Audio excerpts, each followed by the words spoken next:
먼저 청소년 발달의 이론과 관련된 부분에서 청소년기에는 여러 가지 변화가 다양한 영역에서 나타납니다.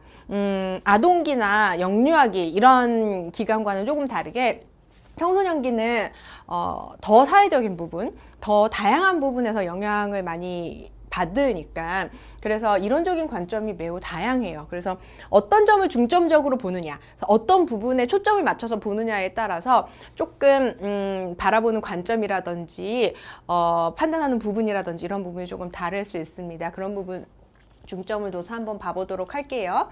그래서 특히 청소년 발달에 관련된 이론들은 청소년이 왜 그러한 행동이나 심리적 특성 이런 것들을 보이는지에 대한 원인, 이유를 설명할 뿐만 아니라 더 나아가서 청소년의 행동이나 심리적 특성 이런 부분들을 예측하는데 앞으로 얘네들이 어떤 행동을 어떻게 더 해나갈 것인가와 관련된 부분들을 해가는데도 도움이 될 수 있을 것 같습니다.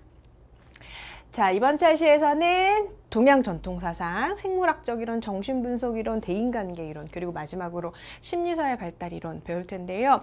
여러분들 인간행동과 사회환경이라든지 다양한 발달 과목들에서 왜 한 주차씩에 걸쳐서 배우셨던 그런 이론들을 좀 청소년기에 중점을 두어서 저희가 공부를 해볼 거예요. 그래서 되게 다양한 이론들을 제가 짧은 시간 안에 설명을 해드려야 되니까 귀 쫑긋 하시고 눈 부릅뜨시고 한번 봐보시도록 하겠습니다. 먼저 동양 전통사상과 관련된 부분 볼게요. 사실은 동양 전통사상도 마찬가지고 고대 이론들도 마찬가지지만 청소년기에 대한 부분들을 그렇게 중점적으로 중심을 둬서 또 다루지는 않았었어요. 그래서 청소년이라는 단어가 존재하지는 않습니다. 하지만 그 시기에 해당하는 연령대를 언급을 하면서 발달 단계상 어떤 역할을 하고 어떤 특징들을 보이는지에 대해서 설명을 하고 있습니다.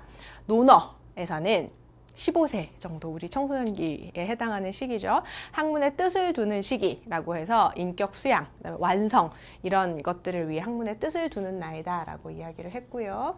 그다음에 예기라고 해서 사람이 태어나서 10년이면 유라고 해야 이때부터 배우기 시작한다. 그래서 청소년기는 배우기 시작하는 나이이다. 그래서 이때부터 이제 갓을 쓰기 시작을 했다고 하죠.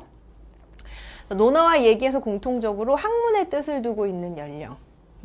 약간 공부 쪽에 더 많이 관심을 두었다라고 볼 수 있겠습니다. 그래서 동양 전통 사상에서 인간이 태어나서 지식을 갖추고 또 배움의 덕을 갖추어야 인간다운 삶 이런 것들을 영위할 수 있다라고 해서 배움, 학문 이런 것들의 중요성에 대해서 언급을 하고 있습니다.